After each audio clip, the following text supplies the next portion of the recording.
Brew Strong is brought to you by Blickman Engineering, home of the top-tier brewing stand. Visit them online at blickmanengineering.com.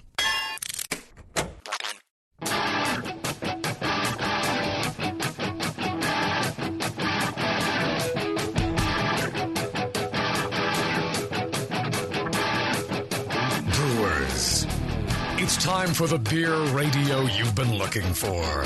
This is the show that dispels myths, tackles the toughest topics, and makes no apologies for geeking out on beer.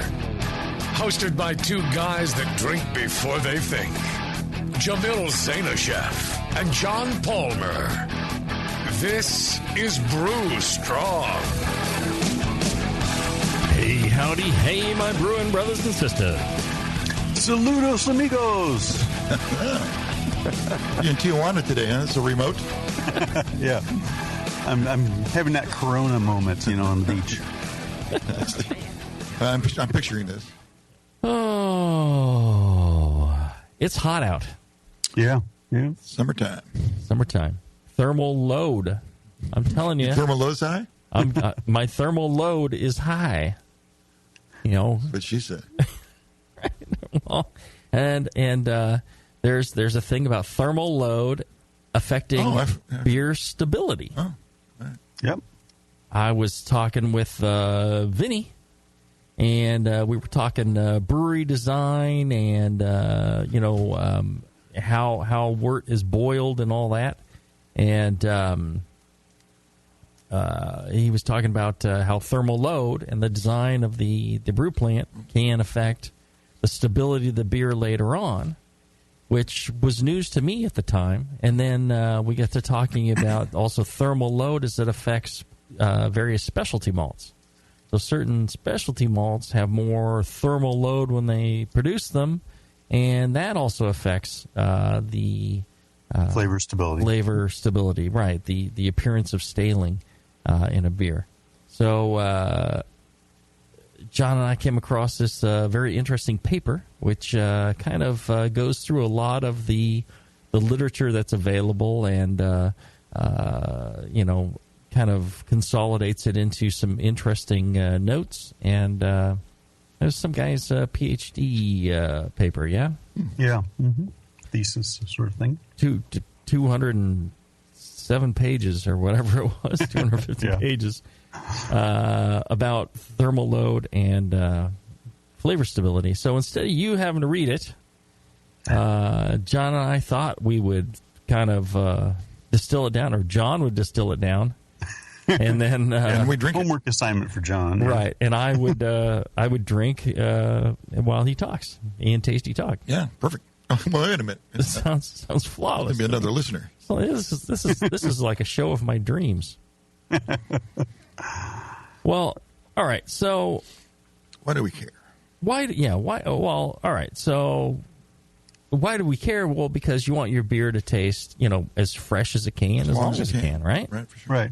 And you might notice that some of the beers that you make, some of them seem to taste stale faster than others, and you're like, well, why? What changed about it that made this beer more stale than the other? Or I think we've all come across that. I was talking to a brewer just recently, maybe yesterday or the day before, and he said, his beers are good for about a week and then they go south. This could be something to that effect. Yeah, it might be. Next time I'll say, well, how vigorous or how long is your boil? Right. All right. Yeah. So it's a real life problem. There's a lot of different ways for beers to go stale. I mean, but this paper talks about the effect of thermal load as it affects beer staling. So you have thermal load, you have oxygen in the package, in the bottle or in the keg that can promote staling. And so we're not really looking into the oxygen effects. It's more of the effect of boiling the crap out of it, and how that affects the beer flavor stability. Although the two are intertwined as well. Because, some of the oxygen is working on some of those compounds that you get from high thermal load. And, so some of the thermal load that you always get thermal load from boiling, right? Right. And you also get it in the mash. You get it from malting. You get it from all that. Everything along the process that implies heat. And so a lot of these things are created already, but it's just the amount of them, of some of these compounds, becomes greater the more thermal load you add. So the idea being, well, how do you avoid, too much thermal load? Yeah. Yeah, how do you reduce the potential for staling in the beer? Mm-hmm, mm-hmm.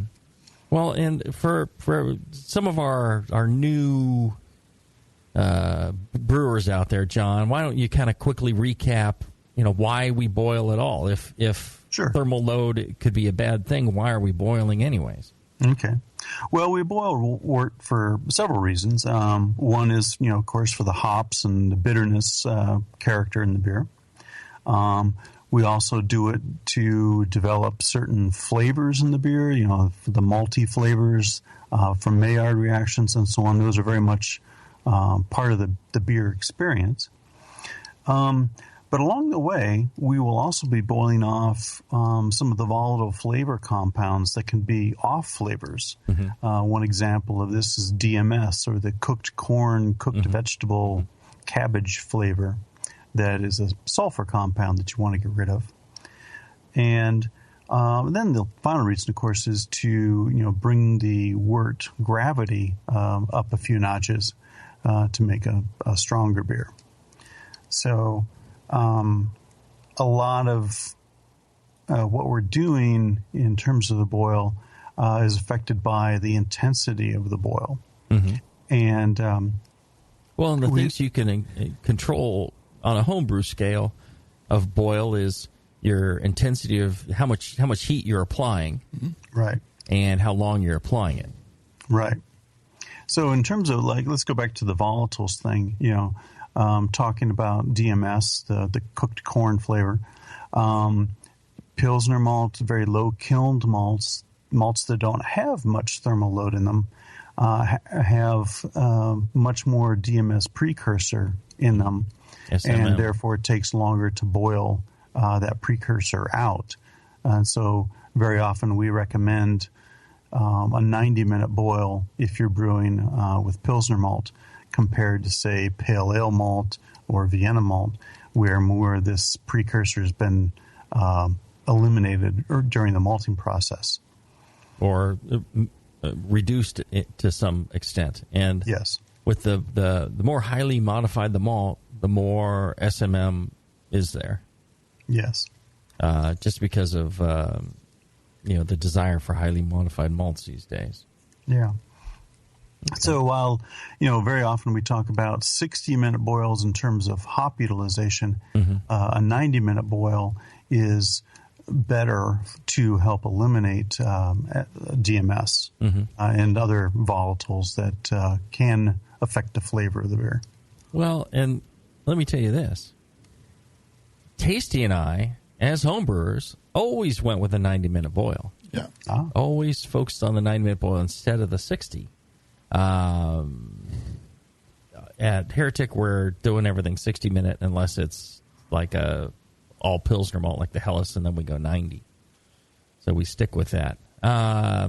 Let's do this. Let's take a short break. When we come back, Tasty, maybe you can tell us about your 90-minute boil, what you're looking for, sure. what you've experienced by going to the shorter boil. All right, we're back right after this.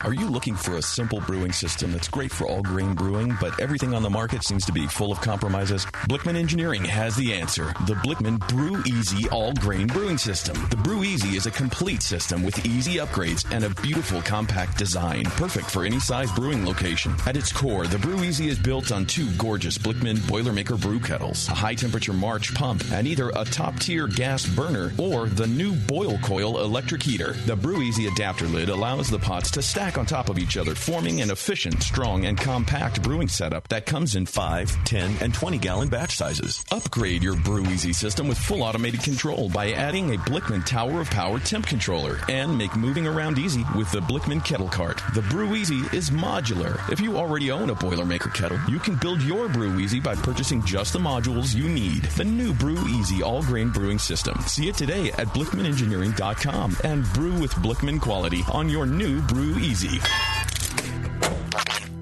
Since the first time the Brewing Network microphones turned on, More Beer was behind it. More Beer sponsors the programming on the BN because, like you, they love brewing. And like the Brewing Network, they love sharing their knowledge.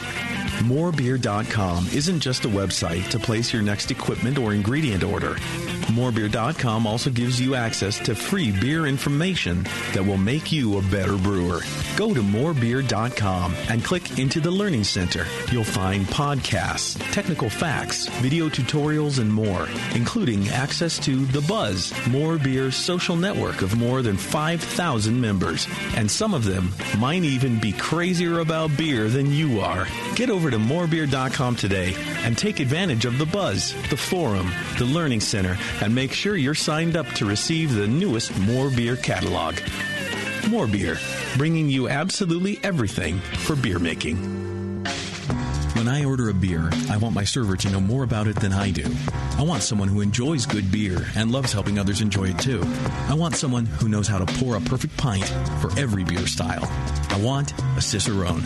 The Cicerone Certification Program is creating the type of people who help you enjoy great beer. Home brewers and craft beer lovers know beer is more flavorful and complex than ever, and it takes some serious knowledge to store and serve beer right. Cicerones know beer. There are 3 levels in the Cicerone program: Certified Beer Server, Certified Cicerone, and Master Cicerone. Cicerones are truly the sommeliers of beer. The best beer locations have a Certified Cicerone on staff. Relaxed and unpretentious. Cicerones are tested on storing and serving beer, beer styles, flavor and tasting, the brewing process and ingredients, and pairing food with beer. Learn more about your next beer guide at cicerone.org. Certified Cicerone, because it takes top talent to present a perfect pint. Back to the beer guys that make other beer guys look like wine guys. Brew strong. Right, we're back. Tasting some of Tastically's collab with Central Coast. Yeah, it's a beer called Facilitator. I brewed it down there with them a few weeks ago. Session IPA kind of thing? Session IPA, 4.5%, 60 IBUs. It's a lot of mosaic. Mosaic, yeah, it's big mosaic. Noah's. Yeah, nice beer. Yeah, that's a good job. I always pick good brewers when you do a collaboration, you know? Oh, yeah. That's a smart move. Yep. There you go. That's why Heretic doesn't do a whole lot of collaborations. It's hard to find anybody that's worth their shit. No, nobody picks us. I think that's it. You know, speaking of collaborations, and I'm fortunate to be involved in one, that's intact, right? I don't care if Mitch never gets involved in beer again. Right. He's still on the team, right? That's all cool, right? Absolutely. Okay, good. Because it was always... It was about people, not it was about brands. The 3 of us as friends. Right. It had nothing to do with Stone, really. Yeah, that's true. So the fact that Mitch is leaving Stone, that doesn't matter. And if he starts his own brewery, still doesn't matter. It makes it better. I don't know. He has agreed I think we wrote it out in blood. Oh. We drew like a pentagram, all sorts of circles, stuff. Candles. The whole Zach thing. priced a It was couple the of pinky cats. promise. Cool. Yeah. The pinky swear. There's multiple kinds of churches, Bevo. Right. Yeah. And worship is worship. Right. And so he is locked in until one of us dies. Oh, that's right. That's the pact. That is our agreement. That's the pact. All right. The pact. All right. The blood swear. It's a long-term deal, I hope. Oh, yeah. Yeah, me too. Like a knock-on particle wood. Yes. Anyways, yeah. Kind of got distracted there. Yes. Well, you were asking me what about my 90-minute? Right. Yeah. Well, I don't remember when I moved from extract to all grain, and I was a reader of Byron Birch's book because it was so long ago. That was one of the few that was there. Uh-huh. And he said that, when you go from extract to all grain, you have to boil an extra 30 minutes because that's what the guy who was making your extract already did for you. Right. He basically put that, well, maybe in this case, I'll say thermal load into the product, right? Right. So why should you mess it up and caramelize all that liquid or dry malt extract? Right. So that's what I did. So I did, for ales or lagers, same thing, same treatment. Never shortened it. I fortunately get to get into a lot of commercial breweries and watch or help them brew, or maybe a collaboration. And they're all doing 90 minutes. I've seen a few that are 75, but mostly are 90. I see a lot of them 60.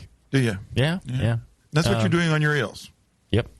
And of course, you got a lab, and you're looking at the product, and you're not finding anything in your packaging, and I don't have any reason to change that, I assume. No, and when I was homebrewing, I went to 90 minutes also, and just because it was easy, and the beer always turned out great, and so I wonder, John, did they quantify in the paper really whether it is more the amount of heat being added, over a great amount of time, over the entire time, or is it related more to the intensity of heat at any given time, or is it so what I'd say is when I did a 90-minute boil as a home brewer, I always went to the lowest boil I could go. I went to just gently boiling. I didn't go, wort leaping out of the kettle. More than simmer, less than leaping. More than simmer, right? But it was closer to boiling. simmer than leaping. It was bubbling. Yeah, rolling. Exactly. A rolling boil, which is to me where nothing leaves the surface. It just shows a bump and it goes away. It's just little bumps and but not simmering. Simmering's only little tiny bubbles come up, And so I did that for the 90 minutes, and I think if I had really poured the heat on for 60 minutes, it may not have turned out as good. Yeah, I mean, I've always done basically a 60-minute, although it's more like 75, because I often would wait. I would start boiling and wait for the hot break to occur, and then add my 60-minute hop addition. Right. Yeah. It was more like a 75, I suppose. In the paper, they don't really go into that, at least from the parts I read. What they do, though, is they quantify thermal loading by the length of boil, the boil temperature, and then a second factor on the boil that encompasses the boil intensity and the type of equipment that the boil is being done in. The boil intensity, we kind of alluded to this a minute ago, is, basically the difference in temperature between the thing, your heating medium, whether it's direct fire, gas under it, or a steam jacket, or, colander. Herms, or, whatever your heating medium is, what the difference in temperature between that and the wort is. Right.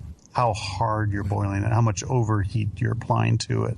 Right. So when you have a direct flame on the bottom of the kettle, that's going to apply more heat load, or more, a higher differential heat than if you're using a steam-based heating system, which is going to max out at 250 degrees. Mm-hmm. Yeah, steam is therefore, a steam jacket is therefore kind of a better, gentler boil, less heat intensity than direct fire. Direct fire being more localized, and you're right at that surface. You're generating very high temperatures that are have a lot of intensity, whereas steam jacket is more distributed and has a lower delta T, so it's less heat intensity. I guess to a home brewer, to reduce the intensity of the boil, you're looking for a burner that has a wider flame distribution, bigger surface area. Yeah, a bigger surface area to spread that heat over, so you don't have to. It doesn't have to be as intense a flame. So those people using that jet burner where it's just like putting a propane torch on the bottom of the kettle. Right.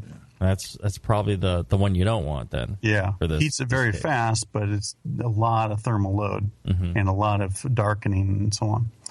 So that delta. You don't want a dark load. That's what I just heard. So your doctor. That's a medical topic for another show. If it comes out brown, black, or bloody, you got a problem. I don't think you got to be a doctor to. Really I was once given a questionnaire that asked me that. So, like in the case of the jet burner, John. Yeah, you got a really intense hot spot there, and that metal's, without any liquids to take the heat away, it's going to go up to like really hot, like 300 degrees, right? Right. So that's the whatever that flame's capable of putting onto that metal. That's essentially how hot that is. Yeah. So that's where you're definitely affecting the wort constituents right there at that interface. Generating a lot of the compounds that can be precursors for staling. Well, and I don't think people should freak out and go, "Oh my God," and throw away the burners like right now. But I think the takeaway here is understand how intensely you're boiling your wort. Right. Yeah. We always say, you and I, that we're looking for a medium rolling boil. Not leaping out of the kettle, not simmering, medium. Right. And we're really talking about the effect of long term. The flavor stability long term, not. If you're going to drink this in a week or two, it doesn't really matter so much. Right. But if you're going to send it off to a competition, and then they're going to keep it for 3 days at warm and heat it up and cool it down a couple of times and put it on the best of show table, you're going to want to make sure that you don't have these precursors. Right. Yeah. If you want to win, I think that this is another little tool in the toolbox that might make the difference between best of show and thanks for participating. Now that I think about it, whatever you were doing, because you've had beers that you were in competitions that were like over a year old. Yeah. And some of these weren't styles that are meant to be kept like over that long. Right. And they were scoring well, winning medals at being a year old. Like, I don't know, styles like Hefeweizen or something, just like beers I would never, like a Scotch ale or something, beers that are real delicate, you'd enter those same beer 3-4 years in a row. Well, because the more stale they got, the more people, were looking for that. People were calibrated to stale beer from Europe. I get it. Yeah. I think so. Yeah. I think that happened a lot of times. So you just kept getting right old. I was just like, well, I'll just hold on to it because it's too fresh now. It won't win. It's too fresh. So once it gets old, then it'll win medals. It's all comparison at some point, huh? Yeah, isn't that funny? It's just the horrible thing about the competition. Well, and people talk about homebrew flavor. I always attributed it to lack of good fermentation, but it might also be related to this thermal loading, staling. Yeah. So, John, what happens exactly when we boil the crap out of our wort? Well, to excess. Yeah, you're generating a lot of compounds, both volatile and non-volatile. Volatile meaning they boil off. And as we mentioned, the DMS precursor, SMM, is one example of a volatile compound.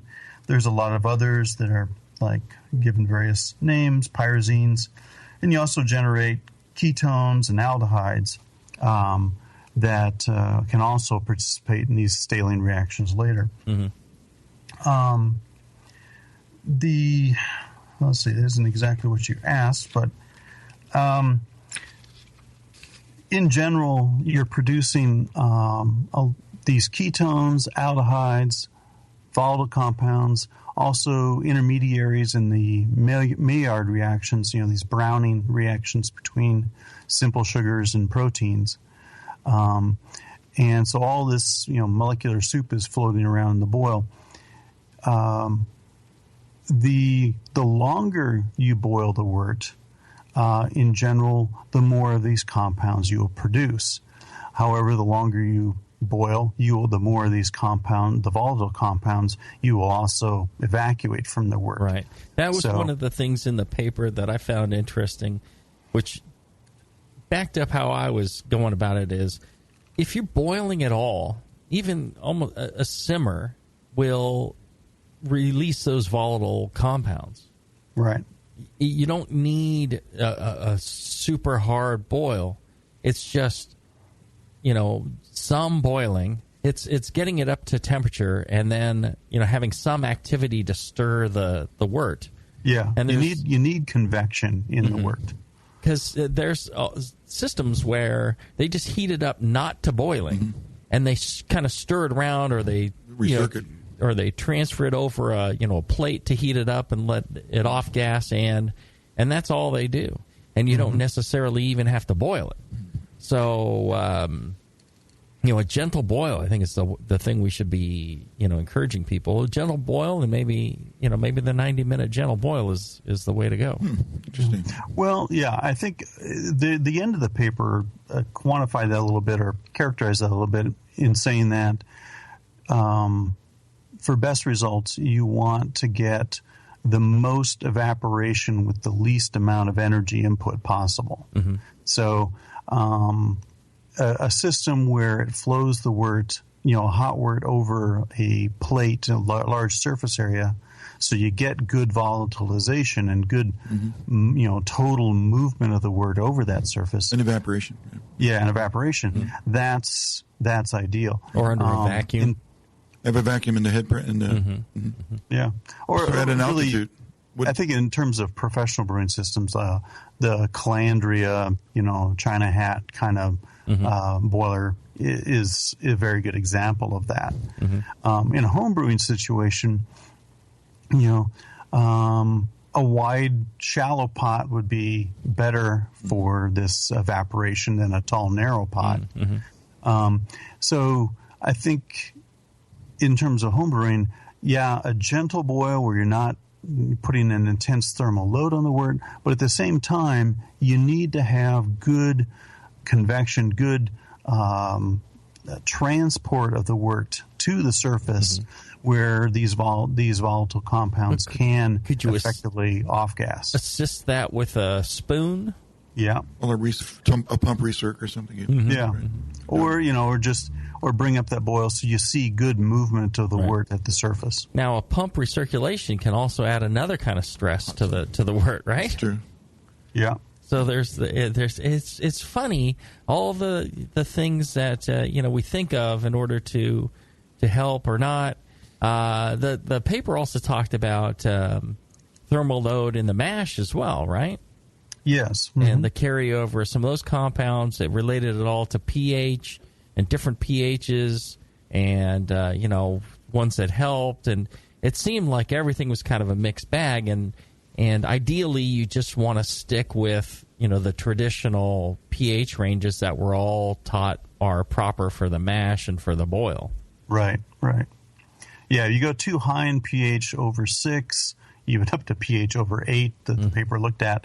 I mean, then you get a lot more of these compounds causing staling.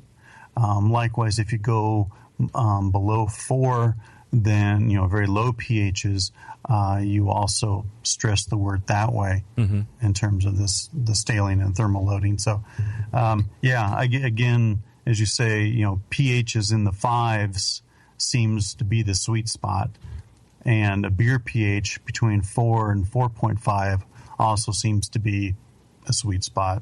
In terms of overall beer flavor stability. I'll tell you, one of the things I liked about the Lamont kit that we got.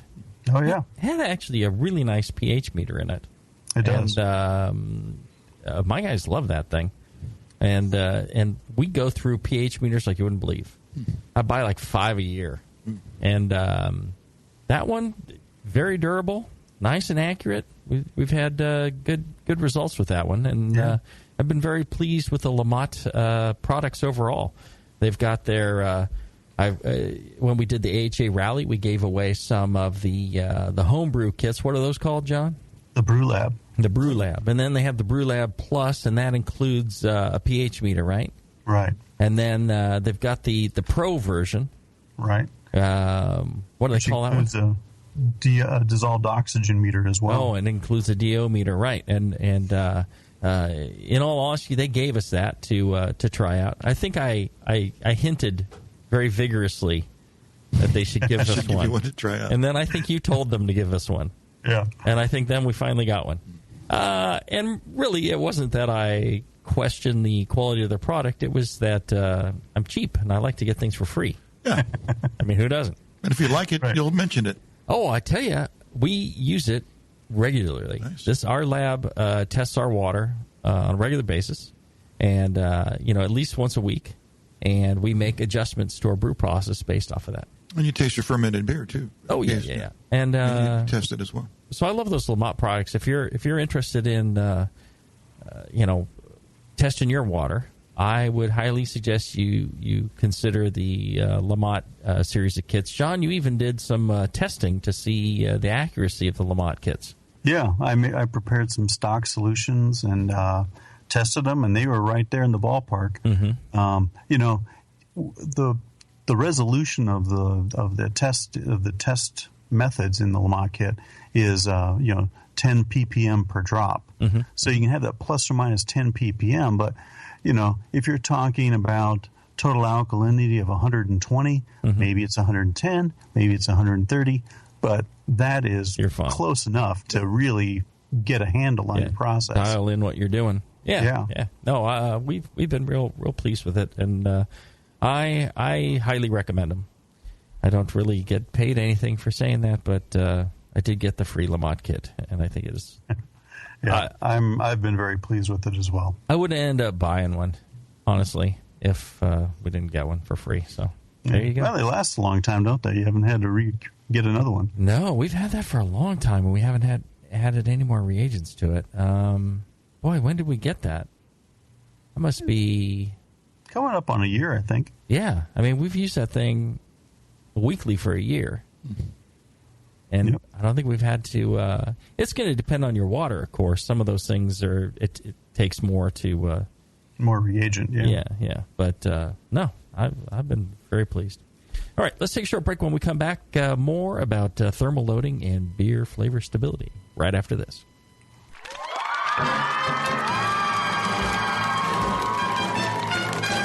BN Army, have you heard the latest at Hop Tech? Since Hop Tech has doubled in size after a huge expansion, Jade and Roberto can stock even more of the best quality homebrewing supplies and equipment. Over 60 kick-ass varieties of hops and malts, monster truckloads of quality brewer's yeast, including White Labs, Y-yeast, and multiple dry yeasts. They even have all grain systems from Grainfathers and Ruby Street Brew Systems, thanks to Jade, the brand new all-grain brewer. And don't forget about their 10% discount to all BN Army members. Jade and Roberto are waiting for you and all of your brewing questions over at hoptech.com. Hoptech, totally not sucking since 1983.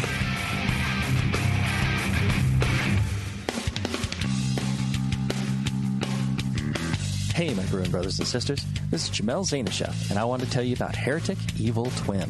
You might be familiar with my homebrew recipe, which uses massive late hopping to create a balance between the malty sweet and the hoppy bitter, along with an outrageous malt and hop character. I wanted a beer with the same bold hop and malt character, so we played around with the homebrew recipe until we were able to make a great commercial version too. We've created a beer rich in malt character, full of caramel, toast, biscuit, and an ever so subtle roast note. On top of that, we piled in an insane amount of Citra and Columbus hops at the end of the boil, as well as in dry hopping. This damn-the-cost approach to hopping gives Heretic's Evil Twin a great blast of citrus and tropical fruit that can't be matched by any other hop.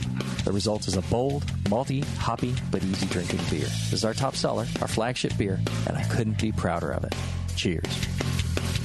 To find Heretic beers near you, click on Find Some at hereticbrewing.com.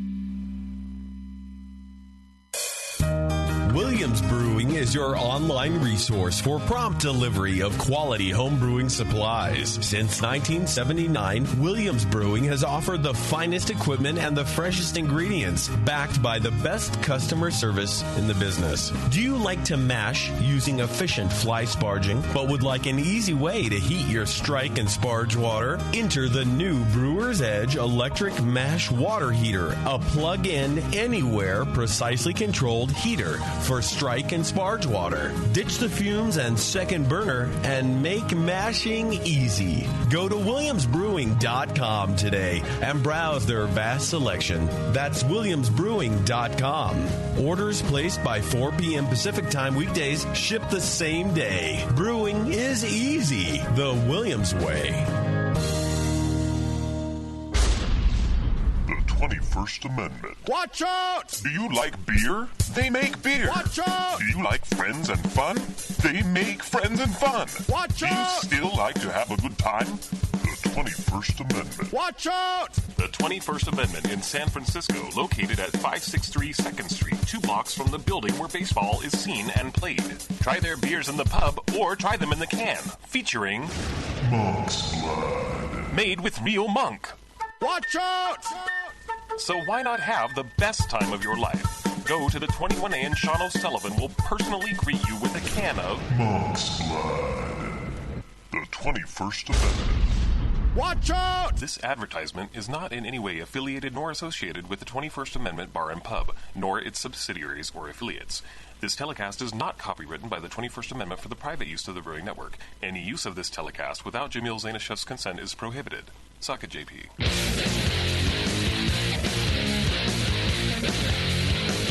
Back to the two guys that know how to turn beer into beer. This is Brew Strong.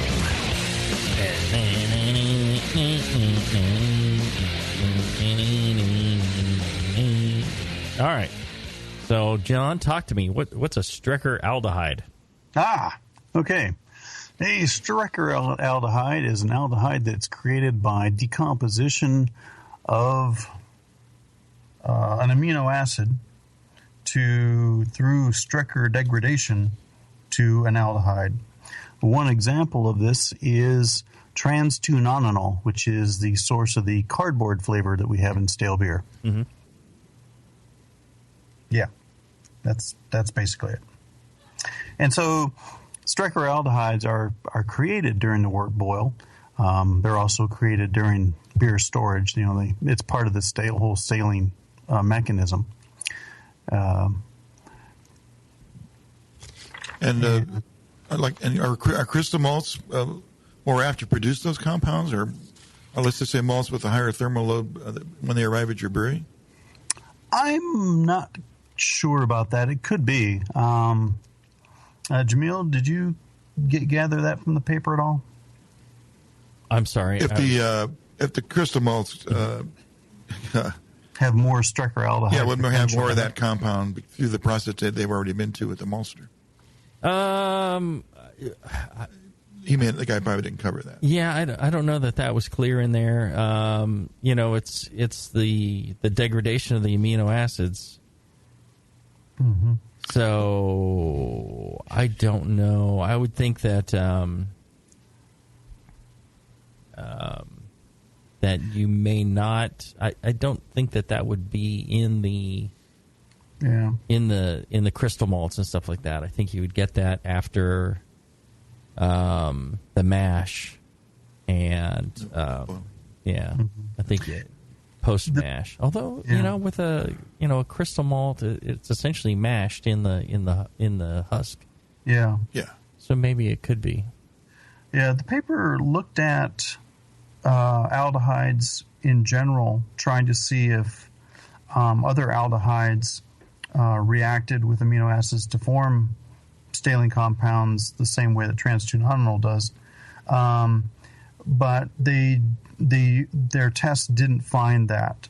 Apparently, this Strecker degradation only applies to a few specific aldehydes and not a whole bunch of them. Mm-hmm. There's lots of different kinds, apparently. They also said that aldehyde release was greatest in beers that had the highest boil intensity, but not necessarily the highest thermal load. And one way that they calculated total thermal load was grist composition. So I think this does point to the malt question, where if they added up the total thermal load as a function of boil time, intensity, composition, pH, and equipment, they didn't see a real strong correlation with total thermal load, but they did see a correlation with aldehyde release with boil time.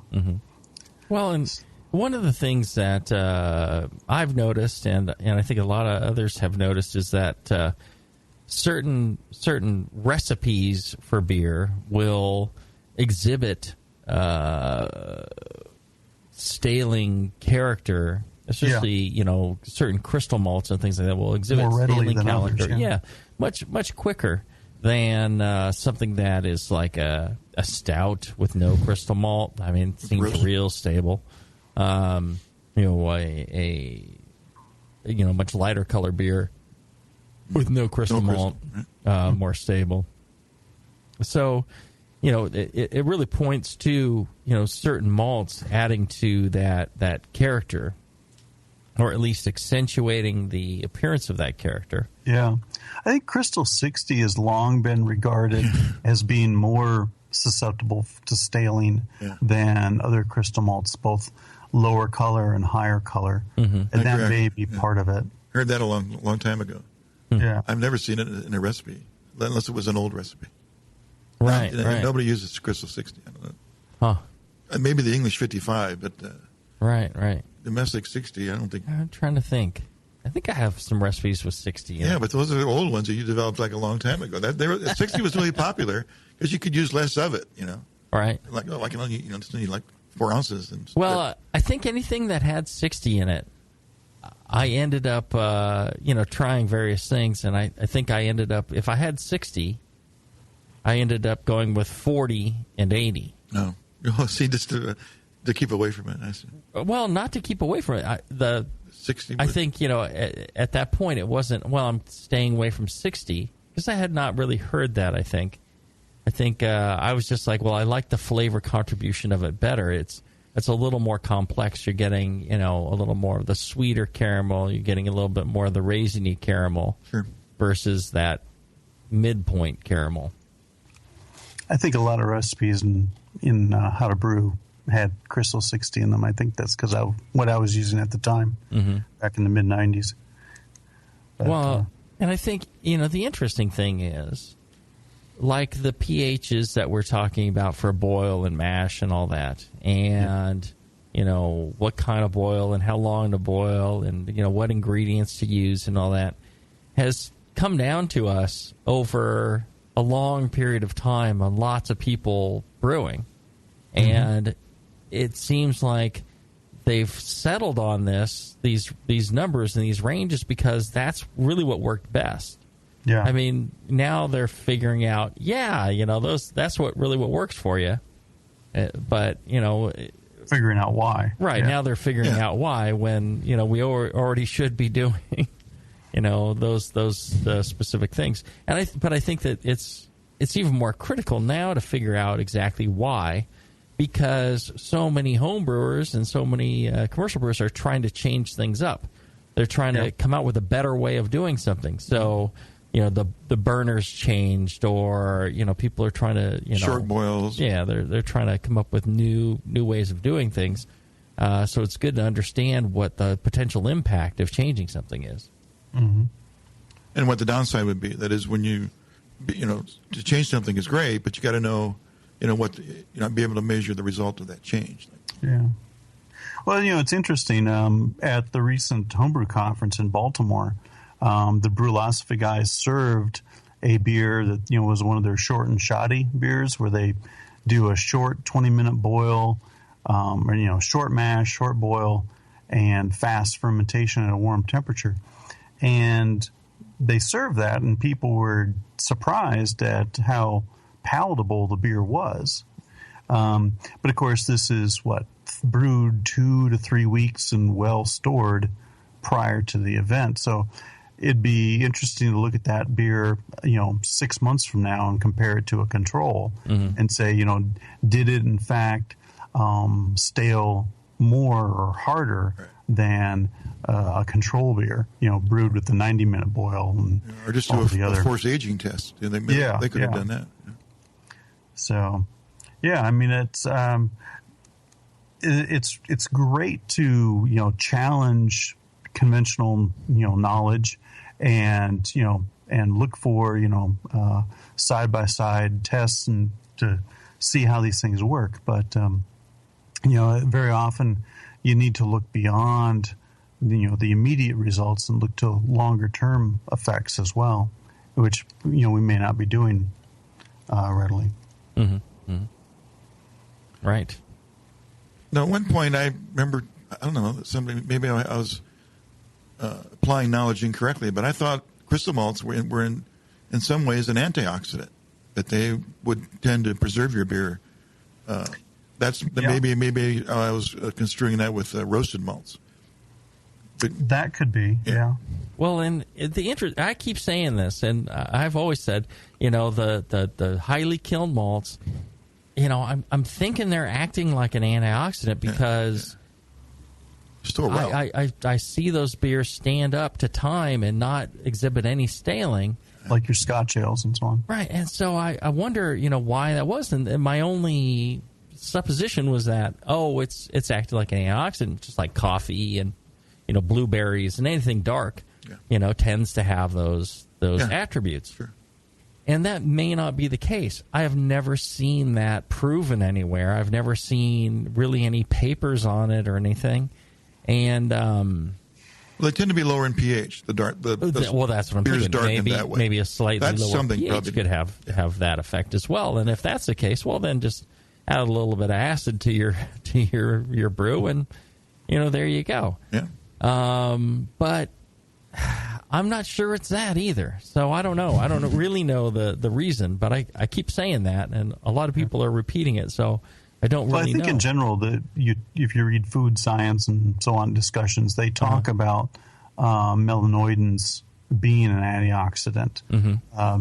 And of course, you can't say, I don't think they imply that all melanoidins are an antioxidant, but some of them. Mm-hmm. And so, there could be, because you have such a range of melanoidins and, Maillard products produced at different temperatures, from low temperature kilning, say your Vienna and Munich malts up through your caramel 120 and into your pale chocolate and so on.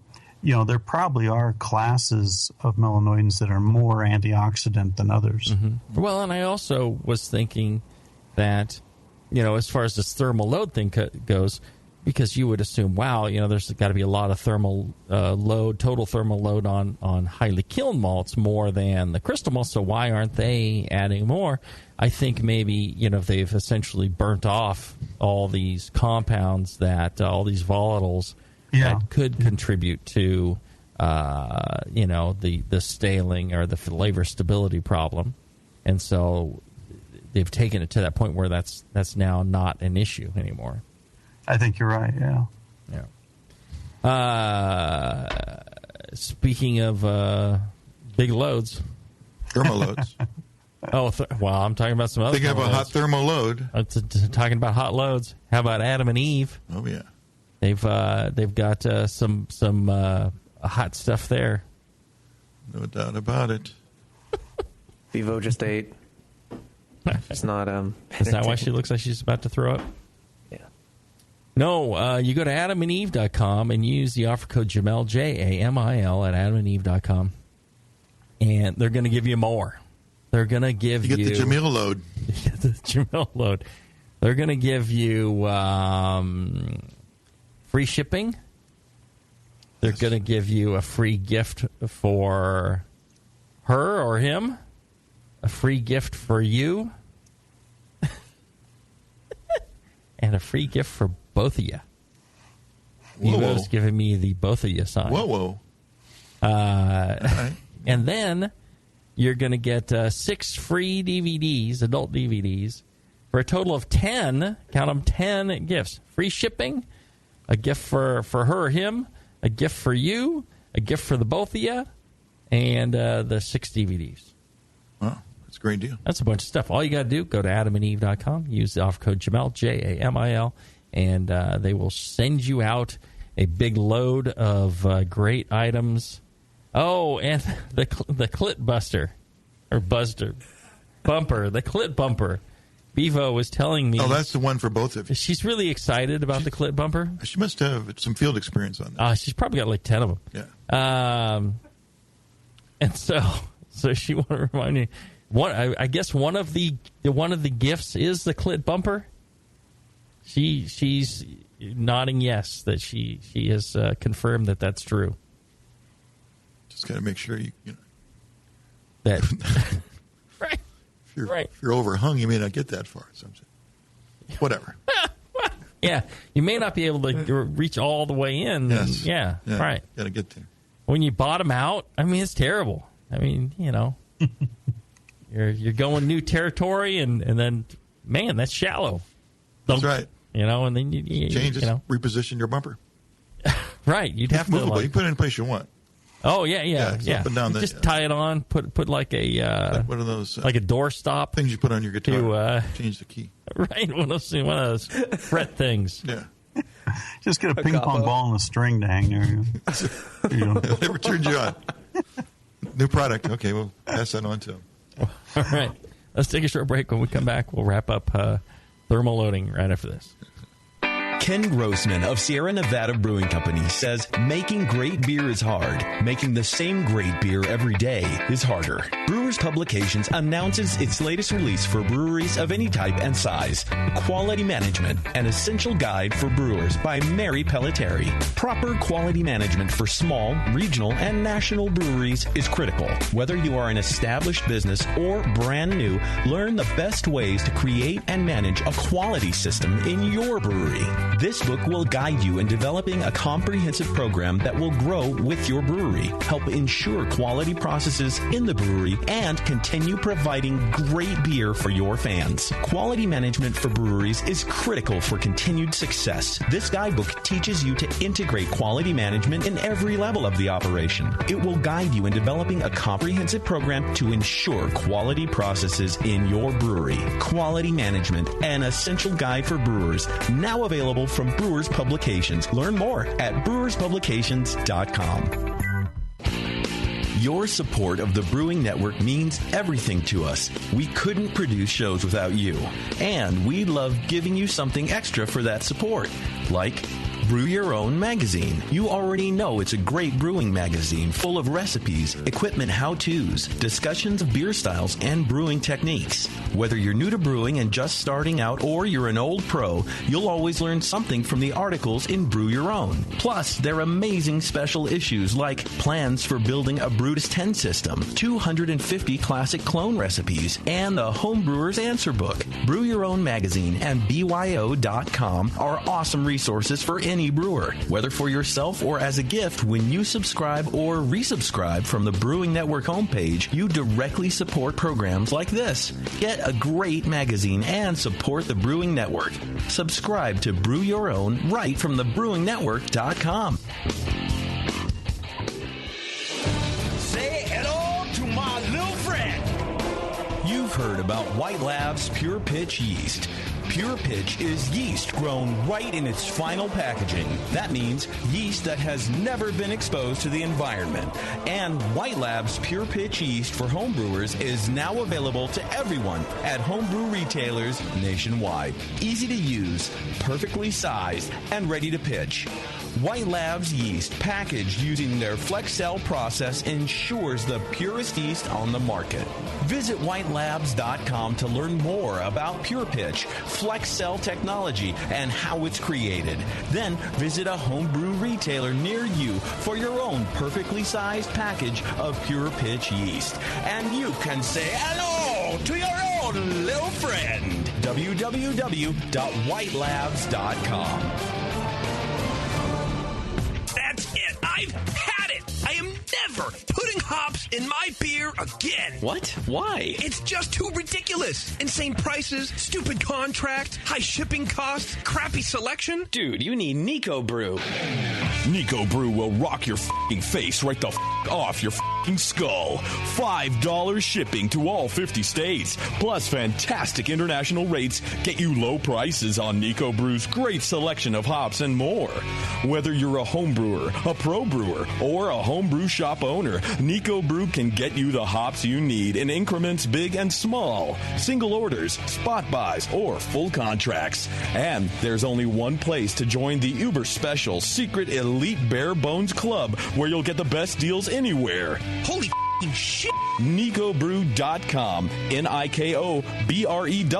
Nico Brew, your bare bones buddy in the brewing business.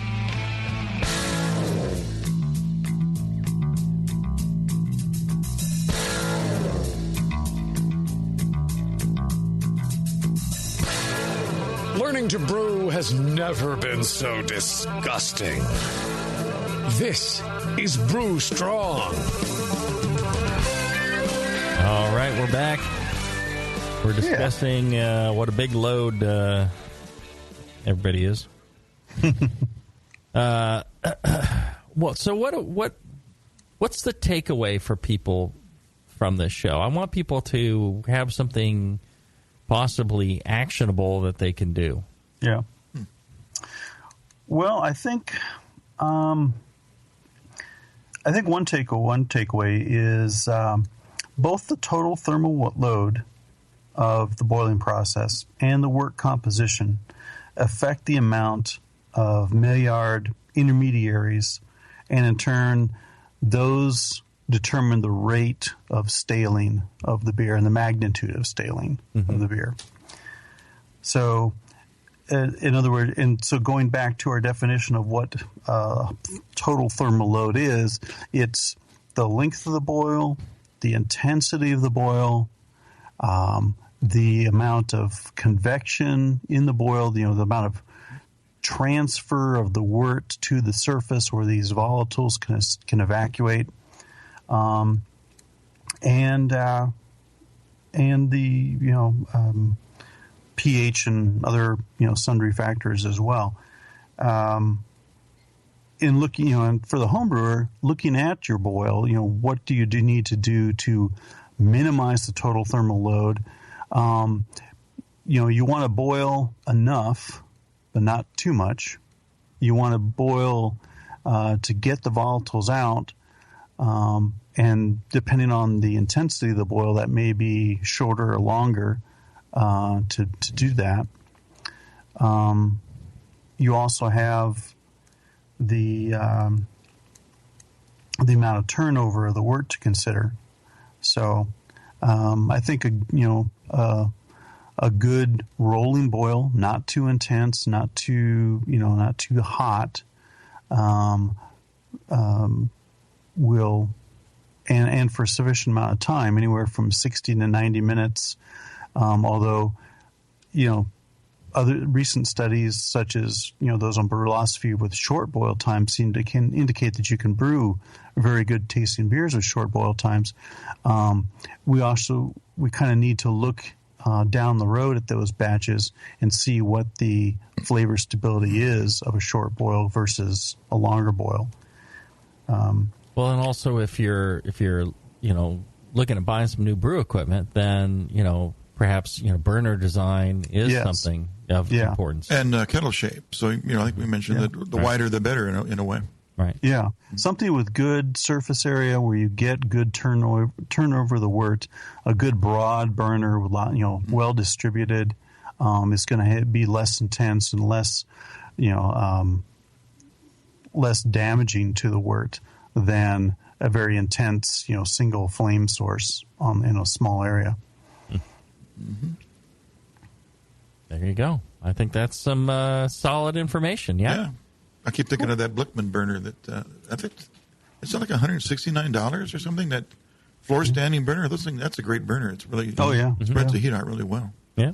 One of our fine sponsors. Check them out. BlickmanEngineering.com. Yeah. They're innovating your brew day. Yeah. And John, you're going to the new anvil burner too that we showed at the show. Very similar design, but new design, new casting, very lightweight, low cost, but very efficient burner. So another good choice. There you go. Check them out at anvilbrewing.com. All right. Well, that's it. I think another fine show. If you're listening live, stay tuned. We're going to do a live Q&A right after this. Hopefully Tasticles can stay for another one. My Tasties can stay, yes. There you go. Good. The Tasties will remain. Some real good answers on these questions. Right. I'll have more questions than answers. Well, and if you enjoy programming like this, don't forget to check out the other shows on the Brewing Network. Don't forget to check out things like the Brewing Network store. If you go there, buy yourself a hoodie, a hat, a steering wheel lock for your car, any of those things, and it goes to the bottom line of the Brewing Network and helps keep shows like this on the air. Until then, everybody, brew strong. Brew strong, everyone.